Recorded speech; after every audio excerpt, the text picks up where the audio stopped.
These are undoubtedly the 5 most underrated musicals of all time. I will fight anyone that disagrees with me on this. She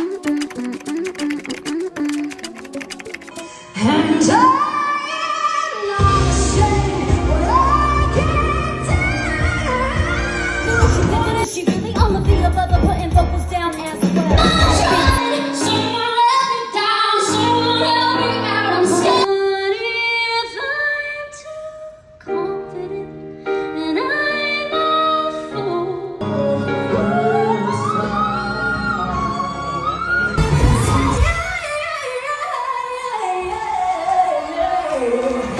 Hey guys, welcome to another video. This week, I wanted to talk about a few of my favourite shows that I don't feel like get the recognition that they deserve. All of these shows have a soundtrack online, or how one of them has a soundtrack coming online, and I very much want to encourage you to go and listen to these soundtracks if you need new shows to listen to. They're not super niche. I tried to keep this relatively I especially think if you're into theatre, you would have heard of these shows, but maybe you haven't thought about them in a while. You know, I'm not going super left here of shows that you never would have heard of necessarily, but you might not have heard of all of them. I wanted to keep it kind of within reach for people. So I've seen 3 of these shows actually out of 5, but I was lucky to see them. So, number 1 is Bonnie and Clyde. Bonnie and Clyde has a massive cult fandom, so I don't want to disregard the fact that I think that all of these shows actually do have a fandom within themselves, but they're just not the most talked about shows in the industry or the most talked about shows online or in terms of theatre culture. So I thought, I'm going to give them a little bit of time on here. Bonnie and Clyde, I think, has one of the best scores ever. I think that the music is just so good. It's so good. So good. Wow. I saw it when it was in London. I actually saw it on its press night a couple of years ago. It had a short stint in London and then it went on tour, but the tour closed early. I very much want to see this show again and want to see it back and up and running. The soundtrack is incredible. The Broadway soundtrack and the London soundtrack are both amazing. Jeremy Jordan was in the original Broadway cast, and then Jordan Luke Gage played Clyde over here. So you can imagine from those 2 actors' voices, you already know the show's going to be amazing. The story is super interesting. It's based off of the story about Bonnie and Clyde. Basically a story about Bonnie and Clyde who are in love, and they are 2 felons and then ended up getting gunned down in a car. And I think there's still a museum somewhere where you can go and see the actual Bonnie and Clyde car. It has bullet holes all over it, and it's their story. I just think it's a brilliant show. I think the actors in it are brilliant, and I think that the story is brilliant and the music's brilliant. If you know a song from it, you'll either know How Bad It Days, It's Always Fun, Come Over Here, Let Me Get to Know Ya, Can't Be the Bed to lift your spirits high. You'll even know that one, or you'll know Dying ain't so bad, not if you go down together. Only when one's left behind does it get sad. But a short and loving life, well, that ain't so bad. You'll know that one. Yeah, but it's a really interesting story. To be honest, above everything else, I just think it's one of the best scores of all time. That's why I'm deeming it underrated. Number 2 is Dogfight. This is definitely underrated. I mean, come on. I feel like people do not give Dogfight the credit it deserves. The song, the harmonies there's a song called Some Kind of Time. Some kind of time doesn't get through, and your gut will tell you what you gotta do. Some kind of time, cut all the strings, we'll be kings for an evening.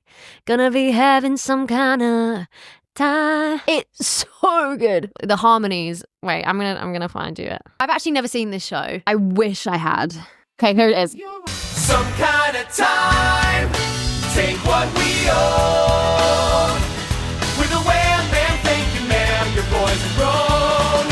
Some kind of time, cut all the strings, we are kings for an evening. What do you say to some kind of time? No one don't mind ya, gotta go find ya, leave it behind ya, gonna be having some kind of time. kidding? It's crazy. The music in it is insane. I don't actually know who did the music for that. Oh, okay. It's the guys that did Dear Evan Hansen and like Greatest Showman and everything. Also, fun fact, I thought Ben Platt wrote Dear Evan Hansen for years. I was convinced. I was like, yeah, Lin-Manuel wrote Hamilton and Ben Platt wrote Dear Evan Hansen. But that wasn't true. I was kind of gutted about it, to be honest. So Dogfight, again, I feel like it's a completely underrated soundtrack. It's so good. And I want to hear it talked about more often. I want to hear more people singing the songs from it. Cool, thanks. 3. Okay, this one you're kind of going to come at me for because I think it has got the recognition now. Before the movie came out, In the Heights did not get the recognition it deserved. Then the movie came out and I feel like everyone knows it now, and that's cool, that's great. I feel like it's had its time now, and it's getting its moment now. So I'm not mad about it. I think it is getting the recognition now. But before the film came out, everyone was way too late. Everyone was way too late to In the Heights. I'm sorry, what? Like, I kind of prefer In the Heights to Hamilton. Is that terrible to say? I don't know. Hamilton's amazing as well, obviously. I don't know which one I prefer, but I really like In the Heights. If you haven't listened to the Broadway soundtrack, I just feel like before the film came out, I didn't hear enough people talking about it. You probably have listened to In the Heights now, but it's just one of my favorite shows ever. So I think I'm just biased putting it in there.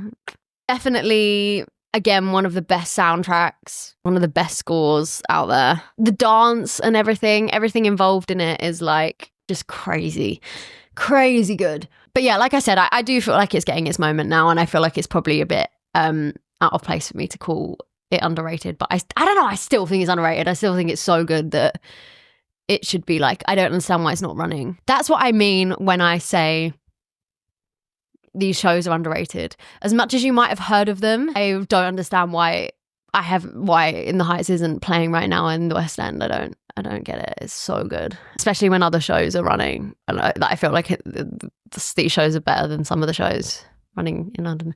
Anyway, number 4 is again another one that probably has got the recognition it deserved now. I think this is a lot of like my childhood. A lot is coming out on this of like, in my childhood I knew these shows and I didn't understand why anyone else didn't. So you bear with me about that. No one be like, oh, these aren't underrated, because I kind of know. Some of them are though. Bonnie and Clyde is definitely underrated. Dogfight is definitely underrated. The one I'm going to say, and the 5th one is definitely underrated. Last 5 years, that's number 4. I know that riff went viral on TikTok. When I walk in the room, there's a table of men, always men, usually gay, who've been sitting like I have been listening all day to 200 girls belting as high as they can. I am a good person. Whatever that was, I know it went viral, and that got recognition within itself, that one thing. But I feel like the film isn't well known enough. I feel like it had a really short run in London. I was actually lucky enough to see it, but it was a short, like, where is it? I want to go and see it. Like, I want to have access to these shows that are so good. Again, the soundtrack, there's a theme with me. If the music's good, I'll probably like it. If the music's not, I'm not interested. These 5 shows have just impeccable soundtracks. Last 5 years is Jason Robert Brown, so obviously it's, going to be amazing. I would like to see more female writers, like really up at the top though. I mean, obviously you've got Sarah Bareilles who did Waitress. Waitress is one of my favourite shows ever. I couldn't possibly put that in here because it's definitely a very rated musical. And you've got Lucy and Toby that did Six, and they actually wrote the show I'm about to say in a second, that's number 5. You've got a couple of people, but I would like to see more like female writers like at the top of their game, Anyway, last 5 years, I want to give a special shout out to the storyline of this show. It is so clever. If you can, watch the film, because I do feel like this is one of the very few. There's like this West Side Story I liked, In the Heights I liked, obviously Wicked. That's kind of it for movie adaptations of musicals recently that I've liked. I mean, Renee Rapp was holy grail of Mean Girls, but the movie itself I didn't love. And I won't talk about the Dear Evan Hansen movie.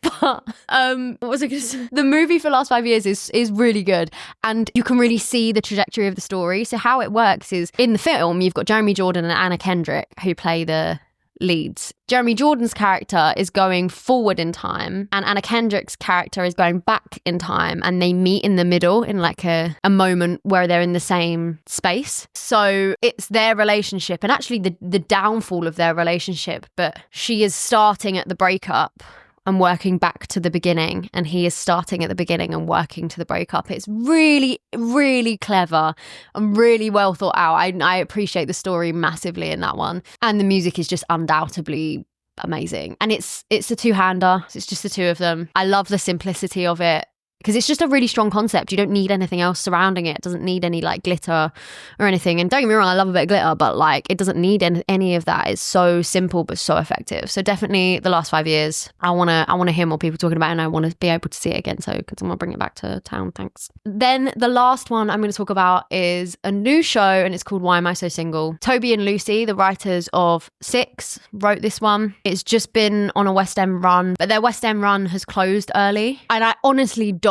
know why. It's ridiculous to me. I don't know how it's closed early. I loved it. I thought it was really moving. Such a good story. I think the music's amazing, obviously. There's a song in it called Disco Ball that you quite literally see. It's on Spotify now. They've just released, I think they've released a few songs from it, and then I think the album is dropping soon, I think. But they've just got a few songs out at the minute. And Disco Ball, I think I sat there the first time watching it and I was like it made you feel uncomfortable. That's the only way I can put it, but in the best way.